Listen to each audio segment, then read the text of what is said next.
नमस्कार, आप देख रहे हैं पंकज न्यूज और मैं हूं आपके साथ छवि। दिनांक 15 फरवरी को लसूड़िया परिहार के पास रेलवे ट्रैक पर मिले अज्ञात शख्स की शिनाख्त कोतवाली सीहोर द्वारा इरफान खान के रूप में हुई थी। पुलिस जांच में सामने आया कि इरफान खान केमिकल के प्रयोग से नोट बनाने का दावा कर व्यक्तियों को उनके रुपए 5 गुना करने का लालच देकर धोखाधड़ी किया करता था, जिसका शिकार पिंटू उर्फ पिंकेश पिता कालूराम जाटव उम्र 22 साल निवासी सिकंदराबाद थाना रातीगढ़ भोपाल भी हुआ था, जिससे उसके दोस्त वीर सिंह पिता नर्मदा सिंह जांगड़ा उम्र 45 साल निवासी बरखेड़ी खुर्द थाना रातीगढ़ भोपाल ने पिंकेश से मिलाया था और इरफान द्वारा 5 गुनी रकम करने की बात बताई गई थी। लालच में आकर पिंकेश ने अपनी कार गिरवी रखकर 1 लाख रुपए का इंतजाम कर इरफान को इसके 5 गुने करने के लिए करीब 1 माह पहले दिए थे। इरफान ने पिंकेश को वीर सिंह के सामने अपने घर पर हाथ की सफाई से किसी केमिकल और एक कांच की शीट का इस्तेमाल कर कुछ रुपए बनाकर देने का स्वाम भी किया था और इसी दौरान कांच टूट जाने का बहाना कर और रुपए न बन पाने की बात कही थी। साथ ही उसे बताया था कि ये कांच बहुत महंगा आता है, जिसे बाहर से बुलाना पड़ता है। जब तक दूसरा कांच नहीं आ जाता तब तक और रुपए नहीं बन सकते, जिसके लिए 50,000 रुपए का और इंतजाम करना पड़ेगा। पिंकेश ने कई बार इरफान से गुहार भी की, या तो उसके 1 लाख रुपए के 5 गुना करके दे या तो उसकी मूल रकम उसे वापस कर दे। इस पर इरफान लगातार टालमटोल करता रहा।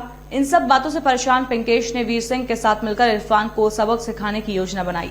इरफान का भाई भोपाल की एक अस्पताल में दुर्घटना में घायल होकर अपना इलाज कराया था, जिसे 14 फरवरी को अस्पताल से डिस्चार्ज होना था, जिसे डिस्चार्ज कराने इरफान 14 तारीख को भोपाल आया था और यही दिन पिंकेश और वीर सिंह ने चुनकर इरफान को बिल्किसगंज बुलाया, जहां तीनों ने शराब पी और पिंकेश ने इरफान को राजी किया कि वो उसके पैसे वापस करने का एक लिखित में इकरारनामा करे, जिसके लिए पिंकेश उसे वीर सिंह के साथ अपनी कार में लेकर अपने पिता के ग्राम परली और बिजलौन के बीच स्थित खेत में बनी एक झोपड़ी में ले गया और वहीं से फोन करके अपने भाई राहुल और ग्राम छोटी झागरिया थाना रातीगढ़ भोपाल निवासी अपने दोस्तों राहुल सूर्यवंशी पिता नारायण और अर्जुन सूर्यवंशी पिता रामलाल को भी वहीं बुला लिया, जहां सभी ने फिर से शराब पी और पिंकेश और वीर सिंह ने मिलकर लाठियों से इरफान को बेतहाशा मारा, जिससे उसके सिर पर आई चोटों के कारण वो बेहोश हो गया।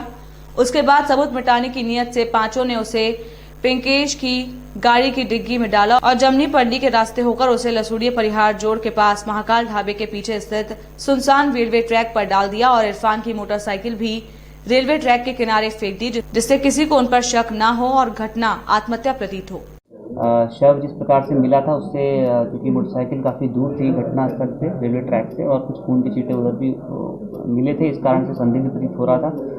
पीएम रिपोर्ट में इसकी पुष्टि हुई और मृत्यु का कारण है वो होमिसाइडल उसमें पाया गया। घटना की विस्तृत जांच की गई और तत्काल मुखबिर तैनात किए गए और पूरे घटना के बारे में विस्तृत एनालिसिस करने पर 2 संदेही हमें मिले। उन संदेहियों को बुलाकर पूछताछ की गई तो ऐसा मामला प्रकाश में आया कि जो मृतक इरफान था वो इन दोनों से आरोपियों से उसने कुछ पैसे लिए थे और 5 गुना किसी केमिकल का प्रयोग करके किसी तरीके से 5 गुना करने का झूठा लालच उसने दिया था।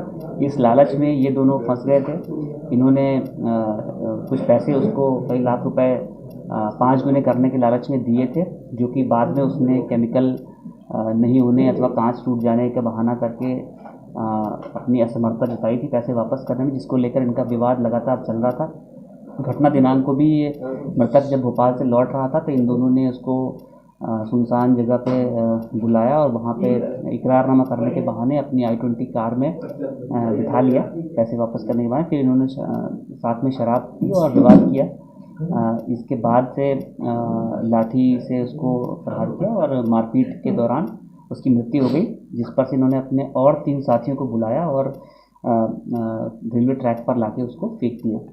तो इस प्रकार से इस घटना का खुलासा हुआ और इस घटना में प्रयुक्त जो कार थी और साथ में जो घटना में जिस डंडे को प्रयोग करके इसको मारा गया था वो और खून से सने जो कपड़े वगैरह हैं वो हमने जब्त किए हैं।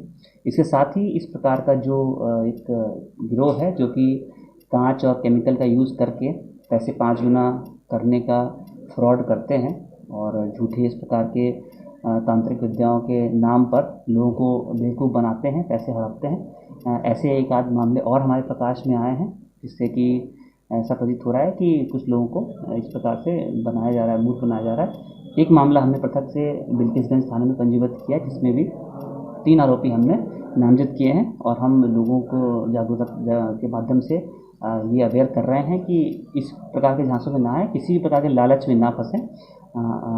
उसका जो अंत है वो खराब होता है, इसलिए सभी लोग ऐसी कोई शिकायत यदि आती है तो पुलिस को सूचित करें, जिससे कि हम उस पर कार्रवाई कर सकें।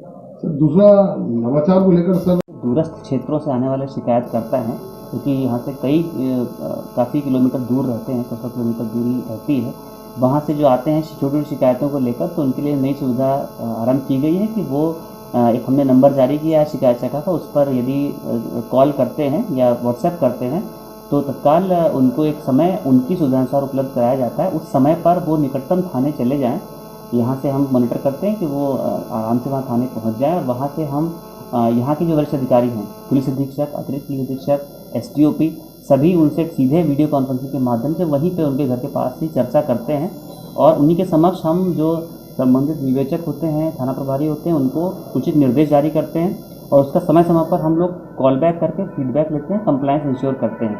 इस प्रकार से उन्हें यहाँ आने की आवश्यकता भी नहीं पड़ती है और उनका कंप्लायंस भी हो जाता है, समस्या का त्वरित निराकरण भी हो जाता है, उनके बहुमूल्य समय एवं संसाधनों की बचत भी होती है, और पावती भी उनको वहीं बैठे बैठे उनके निकटतम थाने में मिल जाती है। तो प्रारंभिक रिस्पांस कैसा मिल रहा है? बहुत अच्छा रिस्पांस अभी तक हमको मिला है। काफ़ी संतुष्टि होती है कि बहुत दूर दराज के ग्रामीण अंचलों के लोग भी सीधे थाने से डायरेक्टली हम लोग से चर्चा करते हैं। हम लोग पूरा प्रयास करके इस समस्या का निराकरण कराते हैं। लगभग अभी जनवरी माह से हम लोग लगातार हर हफ्ते करते आए हैं। 72 लोगों की शिकायतें अभी तक सामने आई हैं। 65 लोगों से हम लोगों ने चर्चा करके उनकी शिकायतों का निराकरण करा दिया है। उन्होंने संतुष्ट होने की बात स्वयं हमें वीडियो कॉन्फ्रेंसिंग से अवगत कराई है। 6-7 शिकायतें अभी शेष हैं, उनके लिए भी हम लोग प्रतिबद्ध हैं। हम लोग मध्य प्रदेश के सभी जिलों और तहसीलों में अनुभवी संवाददाताओं की आवश्यकता है। पंकज न्यूज छोटी बड़ी सभी खबरों को प्रमुखता से दिखाने वाला चैनल है। चैनल से जुड़ने के लिए संपादक पंकज पंजवानी से 9098282855 पर